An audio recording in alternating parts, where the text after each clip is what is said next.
The reenactments and commentary in this program may contain frank talk of a sexual nature. Viewer discretion is advised. Pow, Kazam, and Wham! No, it's not the soundtrack from that old Batman TV series. It sounded more like the defense yesterday, punching holes in the story of the accuser. I'm James Curtis. This is a special one-hour edition, our exclusive coverage of the Michael Jackson trial. Defense attorney Tom Mesereau continues his cross-examination of the accuser, and he wants to know who provided the accuser his sex education, if you will. Here's what the jury heard according to the courtroom transcripts. On Thursday, you testified about how you learned what masturbation was. Remember that? I believe so. Pardon me? I believe so. Okay. And you testified that Mr. Jackson told you what masturbation is, right? Uh-huh. Is that true? Yes. And you testified to the jury that Mr. Jackson said that if men don't masturbate, that they can get to a level where they might rape a girl. Remember that? Uh-huh. Do you remember saying that? Yes. Do you remember being interviewed by the Santa Barbara Sheriff's Department on a number of occasions? Yes. And do you remember who interviewed you? Most likely Steve Robel or Paul Zellis. Do you remember being asked, before we get started on the next set of questions, can you describe to us what your opinion is, what you think masturbation is? Do you remember one of the sheriffs asked you that during an interview? I believe so. And you knew those interviews were being recorded, right? Yes. Remember you said, my grandma explained it to me. She told me that the only reason is because, like, if men don't do it, men might get to a point where they might go ahead and rape a woman. Do you remember saying that to the sheriffs? I believe so. Why did your story change between that interview and your testimony last Thursday? Well, what do you mean by change? Well, you told the police your grandmother made that quote to you, and you came into court under oath and told the jury Mr. Jackson made that quote to you.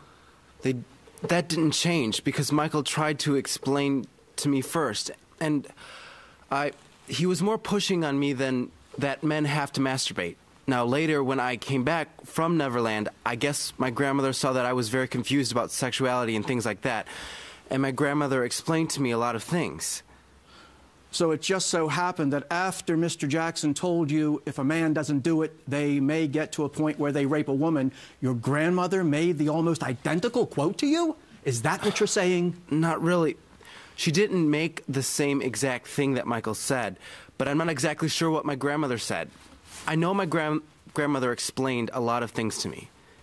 Okay, aside from the contradiction, your grandmother's talking to you about sex. We'll deal with that in just a moment. A programming note in the meantime, this actor who's hired to do our reenactments bears no resemblance to the actual accuser. Back to the courtroom action as Tom Mesereau continues to hammer away at more possible contradictions. But what you're telling the jury is it was sort of a coincidence that both your grandmother and Michael used almost the identical phrase about raping a woman? Both my grandmother and Michael were trying to talk to me about pretty much the birds and the bees story. Okay, and they pretty much said the identical thing. Is that what you're telling me? Not exactly.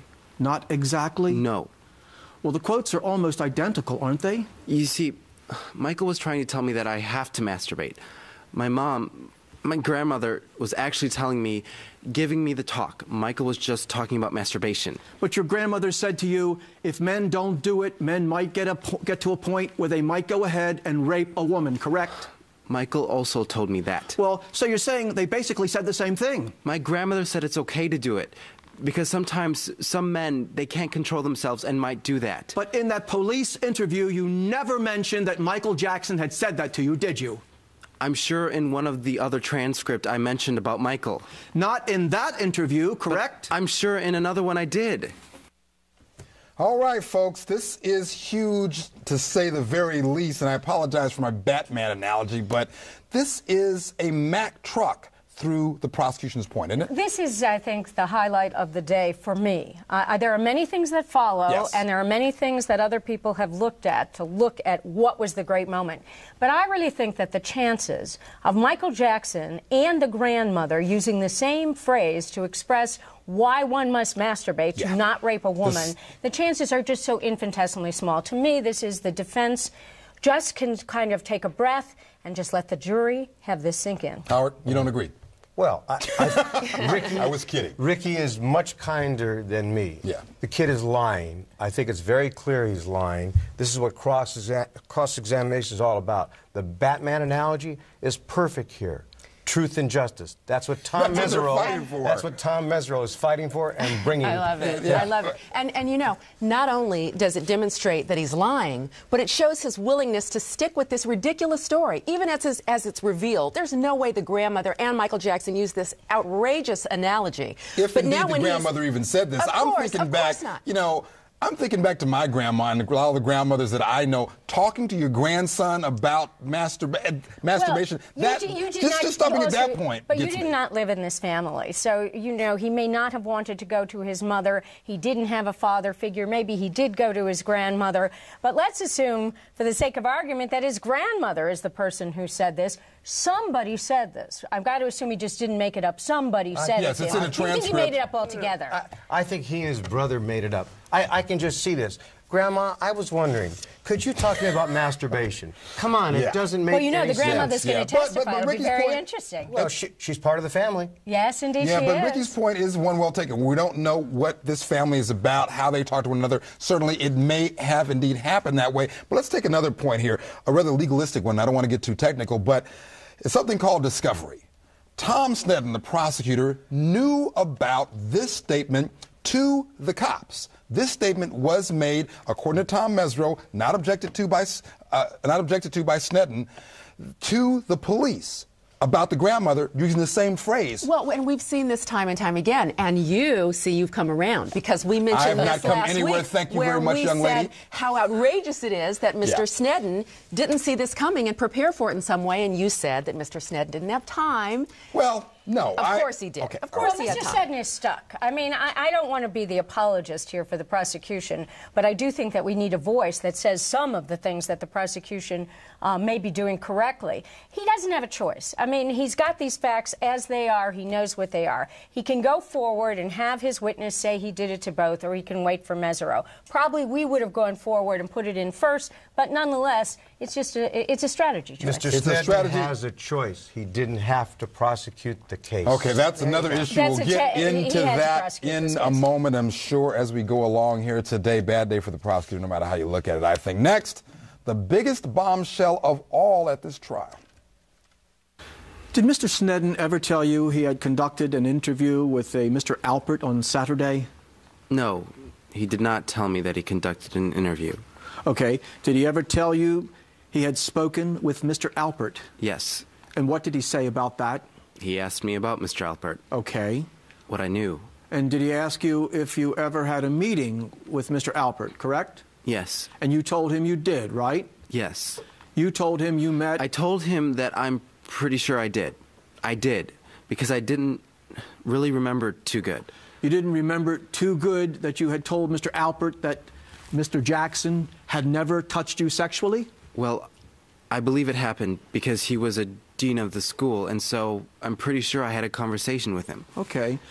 And did you tell Mr. Sneddon you were pretty sure you had had a conversation with Dean Alpert at John Burroughs School? Yes. Did you tell Mr. Sneddon approximately when you had that discussion? No. Did Mr. Sneddon ever ask you when you had that discussion? No. Where did the discussion with Dean Alpert take place? I don't remember. It was probably in his office. Okay. And the purpose of the discussion was what, if you know? It was probably about Michael. Okay. You say, probably about Michael? Uh-huh. But you're not sure? I'm not sure what the whole conversation was about. Okay, but sometime in that conversation, Dean Alpert looked you in the eye and said, are these allegations that Mr. Jackson sexually abused you true? Right? Uh-huh. And you said they were not true, right? Yeah. Yeah, I told him that Michael didn't do anything to me. Okay. Mr. Alpert asked you twice whether or not Michael Jackson had ever done anything of a sexual nature to you, correct? I don't know if he asked me twice. Well, the first time he asked you, you shook your head no, right? I don't know. And the second time he asked you, you said to him, no, he did not touch me in any sexually inappropriate way, correct? I don't know. You don't know? I'm pretty sure I told him that. Okay. But I mean, I don't know how exactly it happened. A lot of I don't knows coming up, Howard Weitzman, and this information with respect to this teacher apparently coming over the weekend.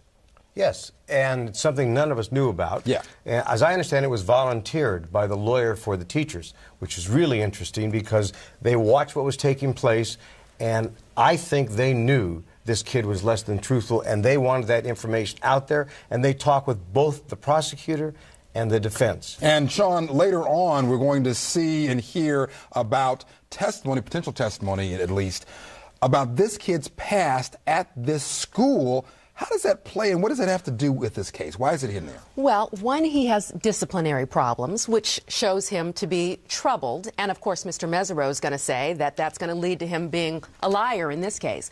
But it also, as we're going to see later on, it shows that this is a kid who stands up to his teachers. And if he's somebody who stands up to his teachers, is he really the shrinking violet who is going to endure abuse by an adult like Mr. Jackson? That's an excellent point. Ricky, hold on just a second. I got to take this break. But the idea of confrontation really comes to the fore as we continue with a teacher's testimony or testimony about a teacher and letters to Daddy Michael. Stay with us.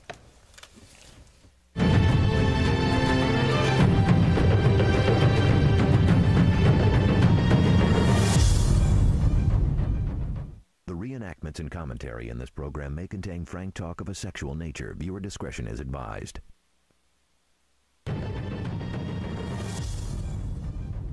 Welcome back.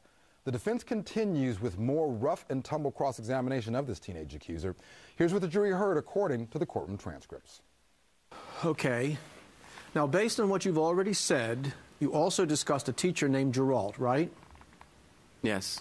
When I started asking you questions about your discussion with Mr. Snedden, the first person you mentioned was Mr. Geralt, correct? Yes. Mr. Geralt was also a teacher at the school, right? Yes. Okay, and in summary, you had some disciplinary problems with Mr. Geralt, right? I had a lot of disciplinary problems. Excuse me? I had a lot of disciplinary problems. You had a lot of them? Uh-huh. What disciplinary problems did you have? I would get into fights sometimes at school. Pardon me? I would get into fights sometimes at school. Okay, you got into a lot of them, didn't you? Not a lot. I got into a few. Okay, and were you ever asked to leave the school? No, I don't think so. Were you ever asked to leave class? Yes. Okay, and approximately when did that happen? Well, a lot of teachers at John Burroughs Middle School, once anyone even talks out of turn, they'll send you out of class. Well, you got up in class and accused Teacher Geralt of having his balls in his mouth, right? His balls in his mouth? Yes. No, because I was never in one of his classes. Do you deny doing that? I don't even remember ever doing that. Next, bad attitude or a brave boy? Now, you said you were accused of being on drugs, right? Yes. And you say that was false, right? Yes. I will never go on drugs. Okay, who accused you of being on drugs? Mr. Geralt. Okay, and did he ask you if you were on drugs? He was doing it in a way that he was trying to make fun of me. Were you escorted away from the other students at one point? During the detention? Yes.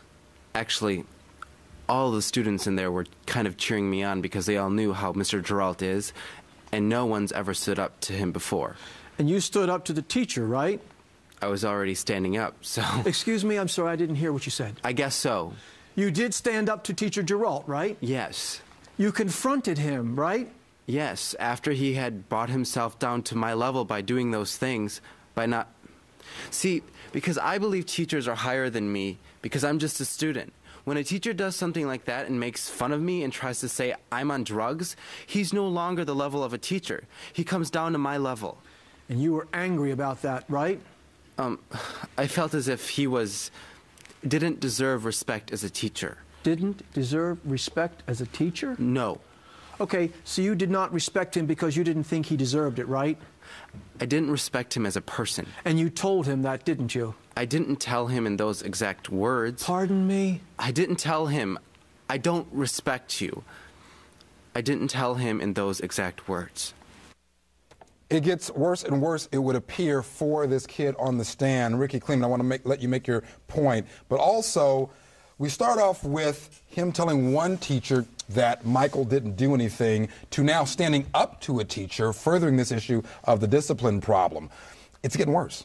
Well, I think it's getting worse. I'm going to give it to you quickly on both sides. I will say this, that a kid who may stand up to one teacher about issues that have nothing to do with alleged sexual abuse may not want to tell anyone else, another teacher, a principal, a dean, a relative, about sexual abuse. But putting that aside, the fact that he is so tough here with this teacher, it shows a lack of respect. And we have to remember who's on this jury.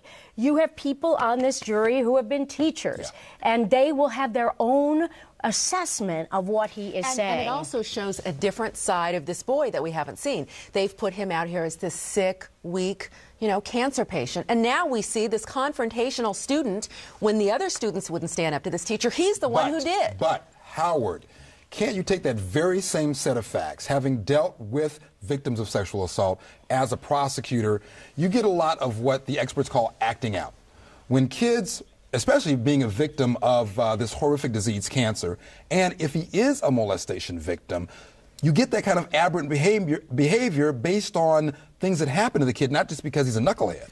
Yes. However, what you're seeing live and in real time is Tom Mesereau putting the pressure on this kid to bring out his real attitude. And the jury has the opportunity to see this kid, in my opinion, for who he is. This is a witness you have to put pressure on. And what you're seeing is a defiant attitude, a confrontational attitude with the attorney in the courtroom in front of the jury. And there's more to come. There is more to come, but will it inure, will it help the prosecution insofar as they will be able to come back and say, look, this is a kid who's had a rough life, and this is what happens to kids who don't have a really good childhood. Now the defense, though, switches the line of questioning from the accuser's school to his affectionately worded communications with Michael Jackson. Okay, have you had a chance to look at that document? Yes. Does it refresh your recollection about your sending a card to Michael Jackson that said, "I miss you, Daddy Michael"? Yes. Okay, how often would you send cards or letters to Michael Jackson? I'd probably send them maybe once a month or something like that. And you used to ask him for his phone numbers, right? He would give me some of his phone numbers. Pardon me? He would give me some of his phone numbers. He gave them. But correct me if I'm wrong. Did you tell the jury last week that he gave you phone numbers that ended up not working? No. I told you he gave me phone numbers, and after a while they didn't work. And you would then routinely ask him for numbers that did work, right? Not really routinely, but I mean, I asked him. Okay. Do you know approximately when you began sending letters or cards to Michael Jackson? Probably when the numbers didn't work no more, and all we had was Evie to talk to. Do you remember sending a letter to Michael Jackson that said, "I love you, Daddy Michael, and tell my little brother and little sister that I love and care about them. Thank you for everything, Daddy Michael. Thank you for being my Daddy Michael. Thank you for helping me be happy and beat cancer"? Do you remember sending him a letter like that? Not really, but I mean, I probably did. Now the question has to become, was it the accuser's family who actively pursued Michael Jackson and not the other way around? Do you recall ever writing to Michael Jackson about his injuring his foot? Yes. And tell the jury what you told Michael Jackson about that. I just told him, like, I hope he feels better or stuff like that. You told him that your family was praying for him, true? I think so. You said you felt sorry about his foot being broken, right? Yes. And you said you couldn't wait till you could play at Neverland again, right? Yes. You called him Daddy in that letter, right? Yes, I believe so. Is that true? I don't know, but I'm pretty sure I did. Okay. You reminded him that he keeps all of his promises, right? Yeah. He would tell me he keeps every promise he says. Okay. And you reminded him of that in your letter at one time, right? Yes. These cards that I just showed you, letters and cards, you started sending them shortly after you met Mr. Jackson, correct? Well, not really, because I think I started wanting to send the cards when Michael wasn't talking to me anymore. When he wasn't talking to you anymore? Yeah. And approximately when do you think he wasn't talking to you anymore? 2 months into my cancer. Excuse me? 2 months into my chemotherapy. Approximately when would that be? August or September of 2000. Okay, so August or September of 2000, you and your family started sending nice letters and cards to Michael Jackson, correct? Yes. And those are the letters and cards that I showed you a little while ago, right? Yes. And it was your understanding your mother used to send him cards and letters as well, right? I think so. And she used to refer to him as Daddy, didn't she? I don't think she referred to him as Daddy. You never heard her say that once? Well, toward me saying that, because, I mean, my dad had left, and I started calling him Daddy after my dad left because I didn't have a dad. And your mother approved of that, correct? Yeah. Howard, if this is true, this language in these cards, and it's not his true feelings, and when I say if this is true, we know the language is in the cards. If it's true that he wrote this and either doesn't remember or didn't really write it or some combination thereof, what does it say about the insincerity or the sincerity of this kid? My opinion is he used the words to ingratiate himself with Michael and get as much as he could from Michael. Now, is that something that, again, because of the rather unique situation this kid is in, he's experiencing cancer, going through these horrific treatments, which we all know, based on people that we've known who've had them, is got to be one of the toughest things physically and emotionally for anybody to go through. Is he going to look bad to these jurors because of this kind of thing? No, not necessarily. I think that he looks bad because Tom Mesereau gets him at various points in time where it appears that he has lied. But here, the fact that he ingratiated himself with Michael Jackson, he also wanted this kind of affection coming back to him. I think that's a normal thing for a kid to want, let alone one who has an illness. And not returning that affection maybe ricocheted and put him in this situation. Yeah, that's what we're going to see later. Everything turns. He's feeling affection for Michael Jackson, but then he feels abandoned by Michael Jackson. And is that the ties into motivation Exactly. for what we see here playing itself out in this courtroom? When we return, Jay Leno's name is dropped, and folks, it's no joke. Stay with us.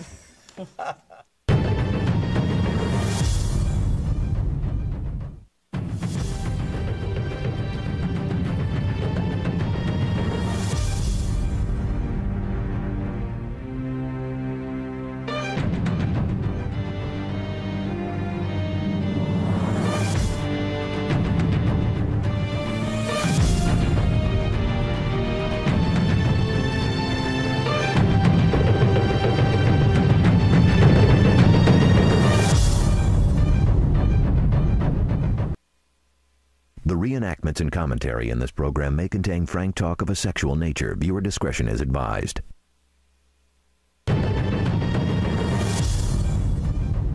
Welcome back.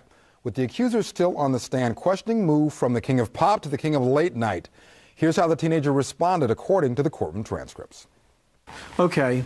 Did Mr. Sneddon ask you to testify that Jay Leno was your favorite comedian? No. Okay. When did the idea that Jay Leno was your favorite comedian come up in this case? Well, Jay Leno was my favorite comedian, but I don't really understand what... Do you remember calling Jay Leno on the telephone? I remember calling, yeah. I remember calling his phone. Do you remember speaking with Jay Leno on the telephone? No, I never spoke with Jay Leno. At any time? No. Did you ever try to reach Jay Leno on the telephone? Yes. And who did you call, if you know? I called a phone number that I was given. Where'd you get the phone number? It was either Jamie Masada or Luis Palenker. Did you dial the number? Yes. Was your mother with you? No. Was anybody in the background? Well, when I called him, I'm pretty sure that I was in the hospital, so either it could have been my dad or maybe a nurse that would come in to do my vital signs or something. And you dialed the number, right? Yes. And do you have any idea who answered the phone? Answering machine. And did you ever actually get Mr. Leno on the phone? No. So you deny you've ever spoken to him on the phone, right? I've never spoken to Jay Leno. Well, even though the accuser denies talking to Jay Leno, Mesereau continues to ask about the comedian. Okay. You never mentioned Mr. Leno to psychologist Stanley Katz, right? No, I don't think so. And you never mentioned Mr. Leno to Lieutenant Klapakis during any interview, correct? No, I've never mentioned Jay Leno to anybody except... I'm sorry? Except for when they asked me what I know about Jay Leno. To your knowledge, did anybody in your family contact or try to contact Mr. Leno while you were ill? No, because I was the only one with the phone number. Did you ever give it to your mother? No. Ever give it to your father? No. Ever give it to Star? No. Ever give it to your sister Devellin? Her name is Davelin, but no, I never gave it to her. Okay. You left a message on his machine, correct? Yes. Did you ever get a call back from anyone claiming they represented Mr. Leno? No. All right. So what you're saying is if anybody spoke to Mr. Leno and said they were you, it was certainly a false statement, right? Object as argumentative, Your Honor. Sustained. All right. Now, the point here, Ricky Kleeman, is that during the opening statement of the prosecutor, he mentions Jay Leno. And this witness, this accuser, in his testimony brings up Jay Leno. So was there any communication that shouldn't have happened between the prosecutor and this witness? Is it worth even making? Oh, of course it's worth making. I think it's just a little subtlety on the part of Tom Mesereau. What he's saying is, listen, Jay Leno wasn't in this case until the prosecutor knew that I, Tom Mesereau, was going to subpoena him to this court. And the reason, of course, that I'm subpoenaing him is because he is going to show that you're lying. So it's just that little subtle question that has a lot of context. But I got to say this, Mesereau better deliver the goods. Yeah, you think he will? Yeah. Well, Jay Leno obviously is on the witness list, and I'm presuming Mr. Mesereau has spoken with him and knows what he's going to say. And also, apparently, Gavin spoke about Mr. Leno to psychologist Katz and to Lieutenant Klopakis, who also are going to come in and say, yeah, he talked about Leno. Yeah. Now, Howard, explain. Lie. Or there's another side to that, though. There could be the side that Mesereau says that he never spoke to anybody about Leno until he knew, and the prosecutor knew, that Mesereau was subpoenaing Leno. Could go either way, I guess. Now, Howard, explain for us quickly with respect to Leno coming in. Does he have to come in? If he gets a subpoena, how does that work? I was just going to make that point. There has been no motion to quash the subpoena that has been served on Mr. Leno. Now explain what you mean by quash. Well, Mr. Leno could hire a lawyer. The lawyer could come in and ask the judge to prevent the defense from making Mr. Leno come to court. Right, because when you get served a subpoena, it's a court order. That's it says correct. You have to show up. And that hasn't been done, and I think that's very important, and Mr. Leno has plenty of opportunity to millions of people to say, in effect, he's been wrongfully subpoenaed and he's not going to come in. Secondly, this judge, again, sustained an objection by Mr. Snedden to the last question we just saw that Mr. Mesereau asked, and I thought it was a perfectly appropriate question. It basically was, well, if it wasn't you that called and somebody used your name, they must have been lying. Well, yeah, but that's argumentative. Howard, come on. I was going to give that to you. You started off so well, but you lost me at the end. Next, how bad did the accuser feel when he thought Michael Jackson was ignoring him? Okay. Now, you complained to the Santa Barbara sheriffs that after I was done with my cancer stuff, you never saw Michael again, right? No, not until the Martin Bashir thing. Okay. And you wanted to see him after you were in remission, correct? Yes. You wanted to visit Neverland after you were in remission, right? Yes. And you felt in some way that Michael had cut off the friendship, right? Yes. You felt he had abandoned you, right? Yes. And you felt he had abandoned your family, right? Yes.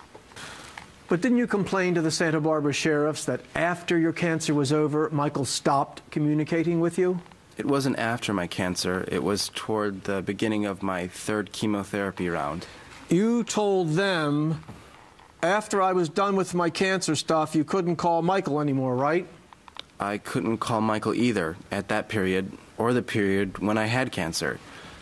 As if to prove Sean Chapman-Holly's point about motivation to lie in this lawsuit. A few minutes later, Mesereau turns the cross-examination to the charge of false imprisonment.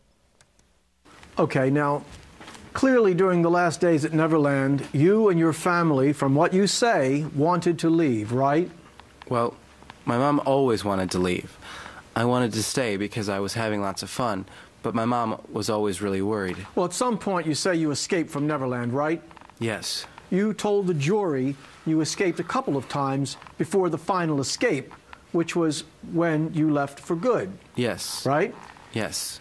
So what you are telling this jury is that after a couple of escapes and following your return from those escapes, you claim you were inappropriately touched. That's what you're saying, right? Object as argumentative, Your Honor. Overruled.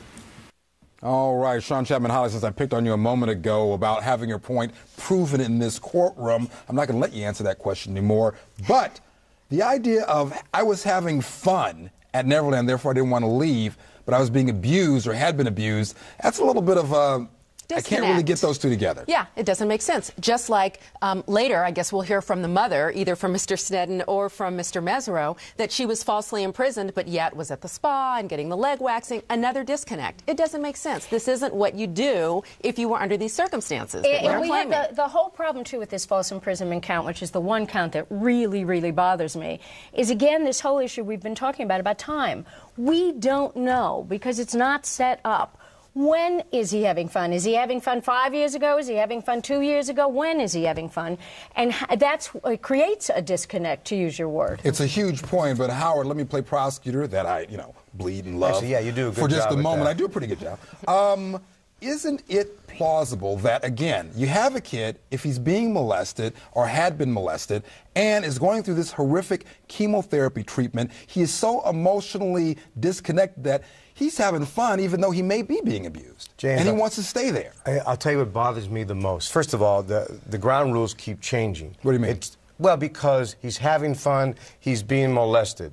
He goes whenever he wants, visits family, goes shopping. He's falsely imprisoned. But it's the mind of a child, Howard. And what I find most offensive is I think they're using cancer as the hook for sympathy to the jury to ultimately get money. And that bothers me.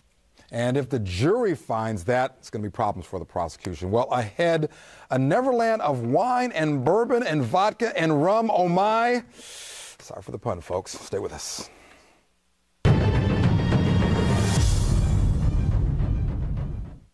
The reenactments and commentary in this program may contain frank talk of a sexual nature. Viewer discretion is advised.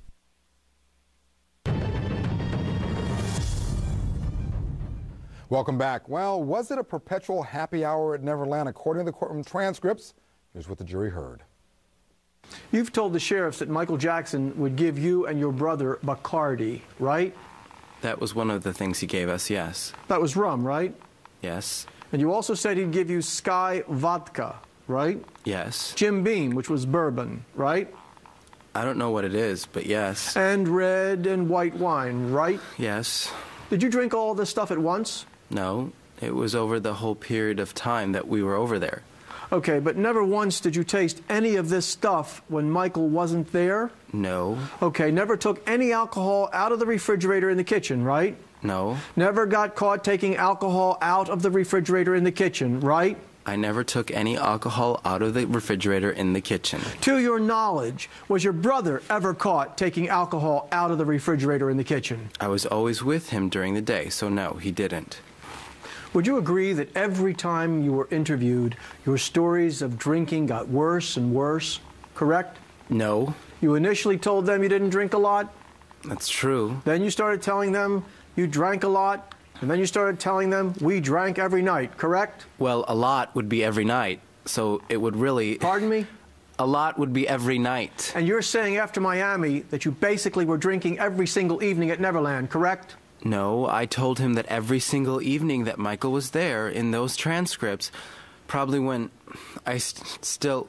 I don't know. Isn't it true that every time you were interviewed, your stories of drinking got bigger and bigger and bigger? No. Are you saying your stories to the sheriffs were always consistent when it came to drinking? I'm pretty sure they are. I mean, it doesn't really matter whether I said that or not. I'm saying the fact is that we drank every night that Michael was there. Oh, but it does matter, and it does indeed. Well, as we move on, can you have a case of false imprisonment if nobody ever complains? Now, a programming note, mentioned in the testimony is Jesus Salas. He's the house manager at Neverland. After you say you escaped from Neverland the first time, you went to your grandparents, correct? Yes. And how did you get there? Jesus Salas drove us there. Do you recall anyone ever calling the police and saying, we've just been held against our will? No. Because, my mom was... Let me just ask you the questions, okay? Nobody did, right? No. A few days later, you went back to Neverland, right? I believe yes. And then you say you escaped a second time, correct? Yes. And when you escaped the second time, how did you get out of Neverland? I don't know. Someone drove you somewhere, right? Yeah, probably. Did you go to your grandparents again? Probably. Nobody called the police from your grandparents when you say you escaped the second time, right? No. And then you claim you returned, right? Yes. And you say you finally escaped for good, right? Yes. And when you got back after finally escaping for good to your grandparents, nobody called the police, correct? No. Okay, Uncle, I'm going to tailgate on what Sean accused me of earlier, Ricky Cleveland, but I'm going to address it to you because I know you're going to be nicer to me than Sean would right now because she likes to gloat. I am indeed changing now from my accusation against Tom Mesereau from yesterday. I thought he was too tough yesterday in the cross-examination that we heard, but now I think he can be as tough as he wants to on this kid. I'll tell you, I have gone on record in the past. You and I covered the Blake trial, or the Blake preliminary hearing. I have said that Tom Mesereau is one of the finest cross-examiners I have ever watched. I believed it then. I certainly believe it now. Tom Mesereau's theory, which a lot of lawyers don't agree with, is to keep this boy on the witness stand as long as he can, explore everything that he can, and watch him break over and over again. Other lawyers wouldn't do it. I think Tom is right. Now, the idea, though, Howard Weitzman, is you've got this kid on the stand for a long time. Does it give us any insight as to whether or not Mesereau will fulfill his, I'm going to go ahead and call it a promise, because he says contract in his opening statement, as to whether or not Michael Jackson will get on the stand? Well, does one have anything to do with the other? I can't predict that, and I don't think it does. Okay. But I want to add something. Here's a question Tom Mesereau asked. Isn't it true that every time you were interviewed, your stories of drinking got bigger and bigger and bigger? Let me say, what's getting bigger and bigger and bigger is this witness's nose as he tells each the old Pinocchio lie. analogy. Certainly that's got to be something that, Sean, this jury is picking up on, and I can't help but also, I hate giving you points, Sean, but I got to do it again. Does the discipline problem, I know this is Sean's day, we're going to call this Sean Day today. Thank you. Do the discipline problems translate into, this is a kid, because he was a knucklehead in school, is somebody who would go drink on his own? Yes. And as Ricky mentioned, we've got former teachers on the jury. They're taking note of all of this. I understand that the jurors are paying close attention, taking careful notes. Yeah. You know, I'm happy to hear that because it's a very conservative jurisdiction, and I'm happy to see that they're paying attention to what this witness is saying and taking notes when they see he's caught in lies. Yeah, and going back to the tenor of Tom Mesereau, having actually gone to the courthouse yesterday and sat in the listening room, I can tell you that Tom Mesereau seems to be becoming more and more calm as this witness becomes more and more frail. Next, is the defense attorney Tom Mesereau setting the stage for motive? A motive for the accuser, not the accused. And what you're saying is that after your interview with the social workers, where you were asked questions about Michael Jackson, you're saying it was after that that inappropriate touching began, correct? Yes. While Mr. Jackson is being investigated by Los Angeles County, true? It didn't happen until the last few weeks before I left, or 2 weeks, somewhere around there. Well, let me ask the question again. Okay. The 3 social workers were from Los Angeles County, true? I think they were. And they were asking you questions about whether Mr. Jackson had ever inappropriately touched you, correct? Yes. And you said no, right? Yes. You knew they were investigating Mr. Jackson, right? No. I thought they were just going to try to ask me, and that was it. I didn't know. But what you're telling the jury is that after this investigation starts, and after you and your family are questioned, Mr. Jackson supposedly starts touching you inappropriately, right? Yes. Until you realized you were not going to be part of Michael Jackson's family, you never made any allegation of child molestation, correct? I didn't want to be part of his family. I just saw him as a father figure. Until you realized Michael Jackson was not going to meet you in Brazil, you never made any allegation of child molestation, right? I didn't even really want to go to Brazil. Until you left Neverland for the last time, you never made any allegation of child molestation, correct? I didn't tell anyone until I left for the last time, correct? And never called the police until after you'd seen 2 lawyers, right? Object as argumentative, Your Honor. Overruled. Yes. It wasn't until I saw 2 lawyers, until I told the police what really happened. All right, Howard Weitzman, I know you probably want to say this for me. Game over now?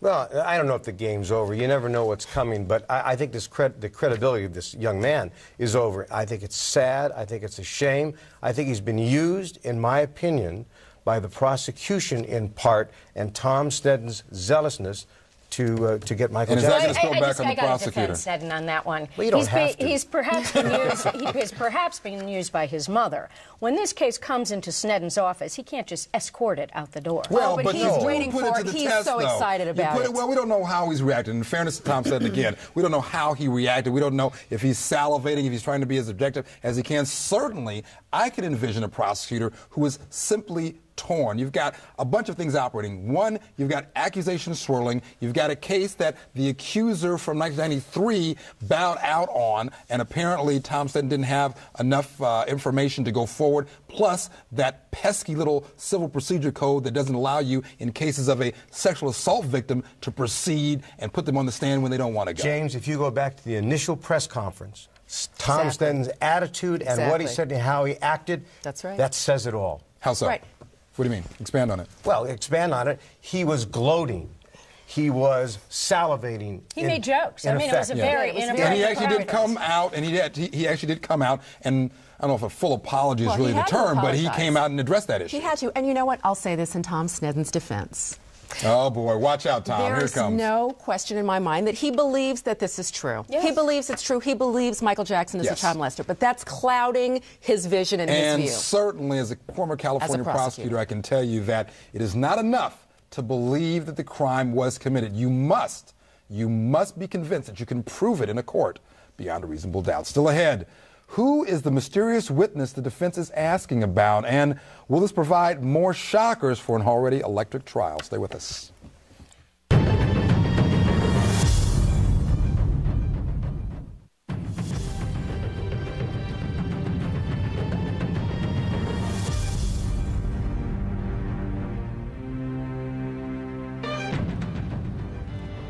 Good afternoon. I'm here to announce, as you probably all know by now, that we've filed formal charges, a felony criminal complaint against Mr. Jackson.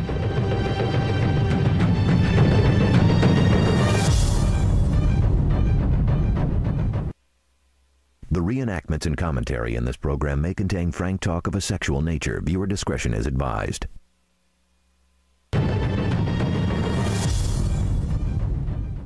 Welcome back. Defense attorney Tom Mesereau goes on to interrogate the accuser about a possible mystery witness, at least a witness whose name we haven't heard up to this point. Here's what happened according to the courtroom transcripts. Do you know someone named Rio? I think he was a little kid that was there for a while. When did you first meet Rio? I don't remember. But do you remember seeing Rio at Neverland? Yeah, he stood there for like a week or... Did you stay in a guest house with Rio? No. Ever remember stealing alcohol from Michael Jackson's bedroom when Rio was present? No. Do you recall stealing a $1,000 laminated bill from Michael's room? $1,000 bill. That was laminated? Do they make $1,000 bills? Did you ever steal one? No. Ever recall masturbating in front of Rio? No. Now, Ricky Cleveland, I was actually in the listening room of the courthouse when this particular portion of testimony was played. There was laughter, at least in the listening room. I don't know if it happened in the courtroom, but it seemed to be a genuine, they make $1,000 bills coming from this kid. Well, it may be a genuine, and perhaps there is a laminated bill that he did steal because obviously Mesereau has a basis to believe that, or he couldn't ask the question. Yeah, he must. And it sounds like all of this comes from this kid named Rio, who I guess is another witness we're going to hear testify, Right. who was a little boy, it sounds like, that this young man, this accuser, did or talked about or masturbated in front of. I mean, that's powerful evidence. That's very, very powerful. Now, Howard, I really want to hear what you have to say right about now because you got a bone to pick with my good buddy Sean. Thank you, James. Well, I wouldn't be that direct. However, I do believe Tom Sneddon thinks Michael Jackson is a child molester. I don't believe Tom Sneddon really thinks this child was a victim. I think he's using him as a vehicle. If he just takes a minute to look at all the evidence, it's clear as it unfolds, and he knows much more than we do. That's what I was This saying. is a very shaky case. He can't be clear. He's clouded. He's clouded. He can't see clearly now because he's just so motivated by this zealousness. They called over 40 witnesses in front of this grand jury, and you bet that we're going to hear from most, if not all of them. This is not the whole case, because the question is, how is it corroborated? Where is the alcohol? What do we find in the search warrants? Maybe the masturbation is not corroborated, but if everything else is, he thinks he's got a case. right, we're going to have to leave it right there. We'll pick it up tomorrow. Be sure and watch us tomorrow. Exclusive 1-hour edition of the Michael Jackson trial coverage, 9 p.m. right here on E. See you then. And so that was fine.